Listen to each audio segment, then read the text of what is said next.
Welcome to this week's lecture about multiculturalism. So, as usual, I'm going to start with a few slides that talks about the history of multiculturalism, where the idea of multiculturalism as an ideology came in. And as your textbook had talked about, it's not quite the same type of ideology as, say, socialism or liberalism or conservatism, where it doesn't necessarily have a very focused view of how politics, economics, and the social world should be structured in the way that those other isms do. But nonetheless, it is still an ideology in that it is both a descriptive and normative approach to the world. So, origins of multiculturalism. Well, one thing that we know is that, especially after the end of World War II, you had a lot of migration happening around the world. Now, these are some maps from Our World in Data that has fabulous data visualization tools about a whole host of topics, and they have a section about immigration. Now, their data unfortunately only goes back to 1990, so we cannot see the true levels of migration that happened after the end of World War II to the present, but we can still get a sense of why multiculturalism is important, because we have seen people being born in one country and then leaving their country to other parts of the world. So this is the share of the population that's left their country, both in 1990 and in 2024. And here we could see this over time, looking at, again, the same information as on the previous slide, but now we have kind of a better sense of the percentage of the population that has left their country. If you are wondering why Syria is so huge in terms of almost half the population leaving their country, is because in 2011, 2012, the civil war started in Syria, and it was at its peak in like 2014, 2015. And so you had a lot of Syrians who were fleeing the violence that was happening across the country. And then we could also look at the percentage of the population currently living in countries who were born somewhere else. And this has also, for some countries, it's remained flat, but for others, it has gone up over time. Canada, it's gone up, Germany, UK, the US, to some extent, France. So when we're talking about multiculturalism, we're seeing responses to the fact that populations are becoming more diverse. In addition to the migration and immigration component of how multiculturalism came to the forefront, we also saw, especially after the end of World War II in the 60s and 70s, this resurgence of ethnocultural nationalism. Last week, we talked about ethnic groups and how they differ from nations. And last week, we also showed you some slides about the independence movements in Quebec, in Scotland, in two regions of Spain. And so there was also this wave of ethnic groups who felt like they were not being recognized by their governments and either wanted more recognition and or wanted to, for example, have more autonomy over themselves politically, whether that's in like a federal system or with their own countries. So this was Quebec, this is Scotland, these are the regions of Spain, Catalonia, the Basque region. We also saw indigenous movements both in Canada and in the United States and in Australia. Now, at the time, multiculturalism also came to the forefront because you did see a lot of these groups using a variety of methods to advocate for their goals. So the Minorities at Risk Project, which is actually a data collection project that I had worked on while I was doing my PhD at the University of Maryland. I was the program coordinator for that. This is a data set that emerged in the 1990s and it's still in existence today, based on the fact that you had a lot of these ethnocultural movements around the world, and researchers were trying to understand what causes these groups to engage in politics and what causes them to vary in the tactics that they use. Ted Robertger, who there's a picture of here, is particularly associated with that research project. And in addition to that, right, we also know, and I had mentioned this last week to some extent, but this idea of multiculturalism and the politics of recognition also came to the forefront because you did have a lot of groups, not the majority, but you did have groups who were using violence to advocate for their ethnic group's goals, and there was a desire to understand why that's happening, right? This is from an article that was published in 2014, and the researchers here had distinguished civil wars that happened after the end of World War II, and there were 113 of them total, and then they identified what were the groups fighting for. Were they fighting for basically regime change? That's war for control of the center. Were they fighting for secession, where they wanted to make their own country, right? And you could see that the vast majority of conflicts, pretty much all of them, to have your own country, are fought by ethnic groups. Nonetheless, ethnic groups are also a little less frequently, but almost just as frequently as non-ethnic groups, fighting for regime change. And an extension of this project to understand the politics of recognition and what ethnic groups want, I had showed you all a whole bunch of screenshots from the Ethnic Power Relations dataset EPR last week, but I just wanted to mention this again here. This is another data collection project that emerged, and really the kind of bottom line that we need to know from the research about ethnic politics and ethnic groups is that there is nothing inherently divisive or conflictual about having ethnic diversity in your country. There are many countries around the world that have a lot of ethnic diversity, in part because of migration, right? But also what we know from the literature, which is basically a way of what we know about all of the studies that do research on this, is that ethnic diversity on its own does not lead to any kind of conflict. It's only when that ethnic diversity is wrapped up in politics and when you have groups that are being excluded from power and don't feel like they have the ability to address any of their grievances through regular political channels, like through elections or even protest. This is an article that was published in 2010. This is basically what this explanation for how diversity can lead to conflict is telling us, where you basically have the government essentially is controlled by these ethnic groups. This ethnic group is excluded, and these ethnic groups that are excluded are the ones that are more likely to use violence to address those grievances for themselves. So nothing inherently conflictual about ethnic diversity. That's very clear from all of the vast number of studies that have been done on this. All right, so leading up to the topic for this week, which is multiculturalism, right? Multiculturalism has both a descriptive component, as is mentioned on this slide, right, where it's basically two or more groups in a society whose beliefs and practice and self-identity lead them to have a distinct sense of themselves, right? It can also include government politics and policies. So when governments try to promote equality of opportunity, when they also, and I know this is a very jargony word, consociationalism, but it just basically means power sharing.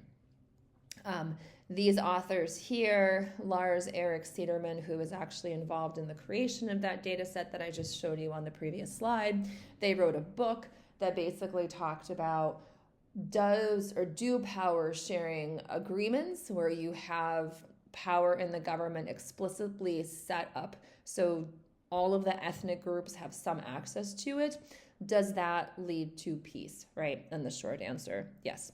And here's some examples. Bosnia and Herzegovina have ethnic political parties where you have a certain percentage of seats that are reserved.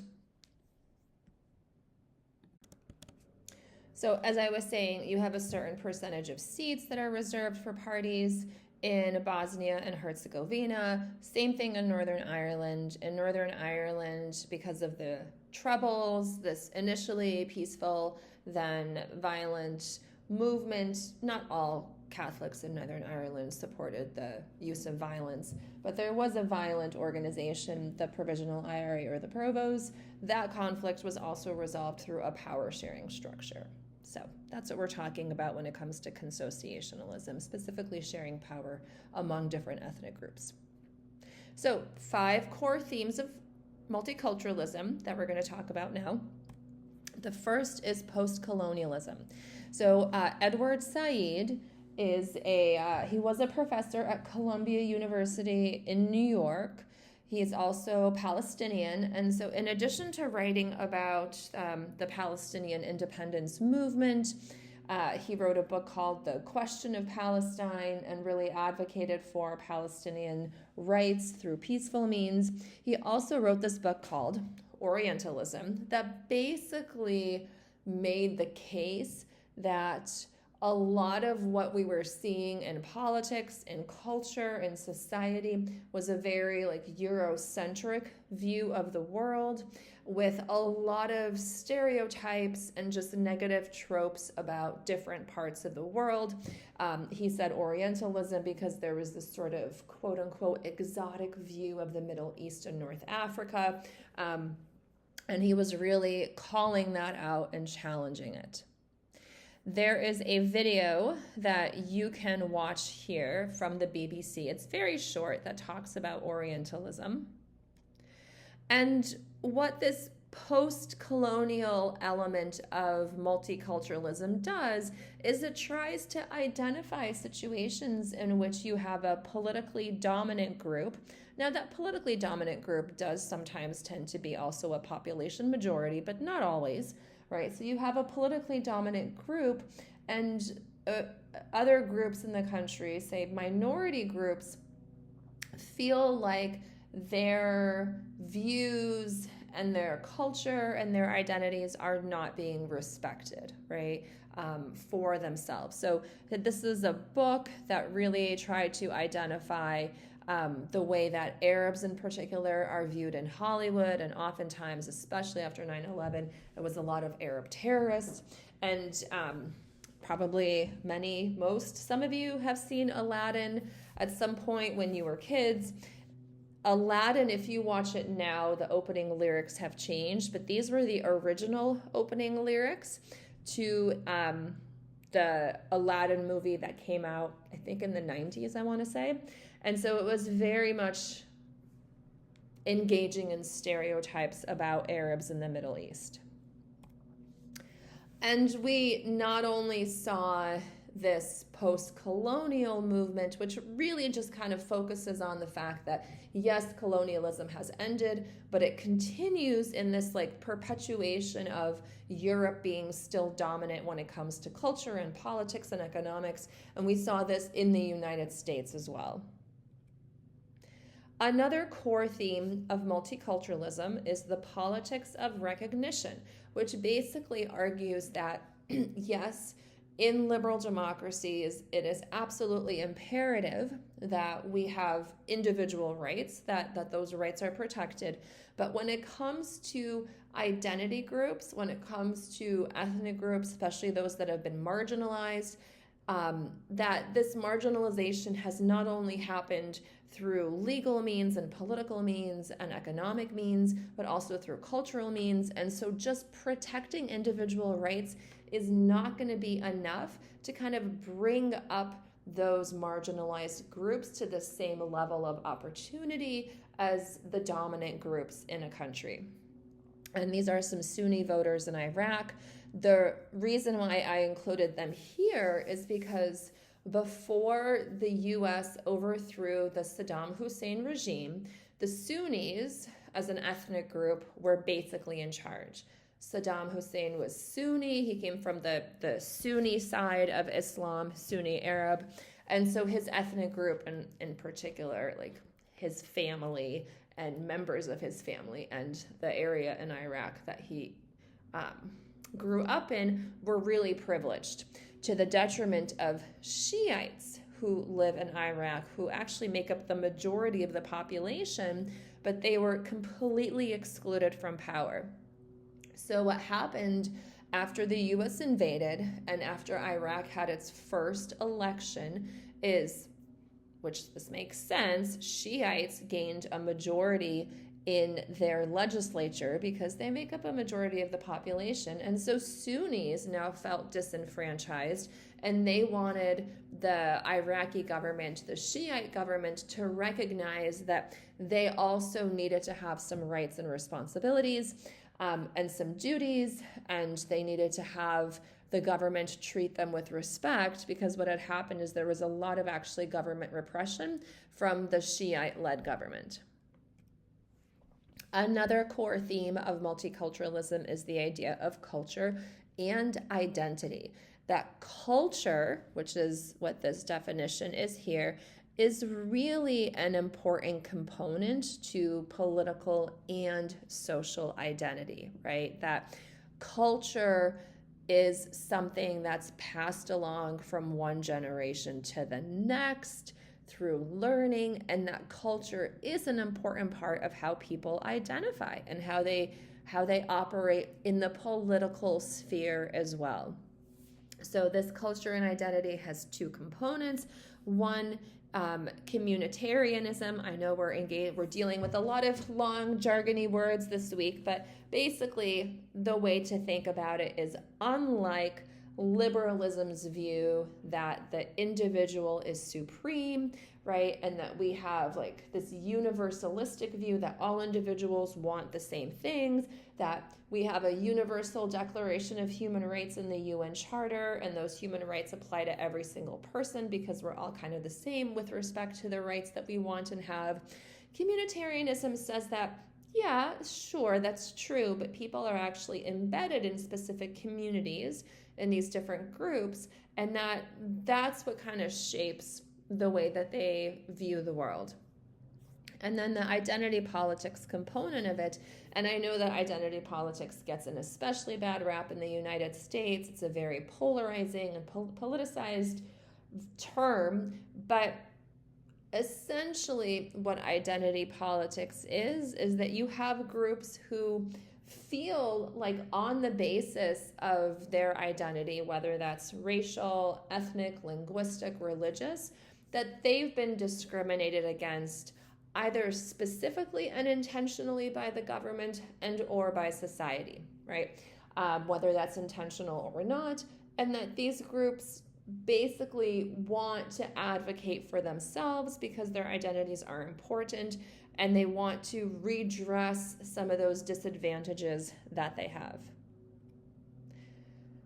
Another core theme has to do with minority rights. So this is the idea that in addition to people recognizing that there's a need for this post-colonial bent and critique of the world, in addition to the politics of recognition, in addition to identity politics and communitarianism, there is this idea that what should the government do in response, right, to the fact that these groups feel like they've been marginalized and discriminated against, and oftentimes they genuinely have. Well, the government should do something to address this, right? Whether that's through self-government, so more autonomy within an existing state here being like basically country, right? Sometimes groups do advocate for their own country because they feel like living in the country in which they're currently in is just, it's not going to get them the rights that they really want. Polyethnic rights are something that was mentioned in your textbook, and I have another slide in a moment that I'll show you that kind of gives you an example of that. This is just basically making sure that you have kind of exclusions for some groups that respect their cultures, and also that you might have special representation through like positive discrimination or positive accommodation to specifically help groups get a leg up, whether that's through, for example, countries that had to join the European Union, who wanted to join the EU and had ethnic minorities, often have to reserve a certain number of seats in their parliaments for ethnic minority parties. So those ethnic minorities have an ability to be part of the decision-making process. And so when it comes to polyethnic rights, something that hits kind of close to home if you are from Wisconsin or obviously going to school here currently, is there is a big Amish and Mennonite community across the United States, including in Wisconsin. And back in the 70s, the Supreme Court ruled that the Amish were able to have some polyethnic rights based on their group's cultural identity and what was important to them. Okay. And finally, the last theme of multiculturalism is that togetherness is actually going to work through differences. So what that basically means is, say, unlike conservatism that would say that you need to have like a strong society that's kind of hierarchical, that, for example, everybody shares the same values, multiculturalism says that actually societies are much healthier and stronger when you have a lot of diversity, right? That everybody has multiple identities, and that actually is genuinely true, right? You all are students, but once you graduate, you will cease to be students unless you're a lifelong student, but not in the sense that you're enrolled in a college course or in a college in general. You will have different roles in your life. You'll have different identities, and that we should actually, per multiculturalism, embrace that, because much like biodiversity leads to a healthier planet, cultural diversity leads to healthier societies and healthier polities, healthier politics as well, right? And again, just to reiterate, what we know from decades of research about ethnicity and ethnic diversity is there's nothing inherently conflictual about people having different ethnic identities or religious or linguistic identities. When it becomes a problem is when those identities are the basis of politics and you have some groups that are excluded. But that is an overview about multiculturalism.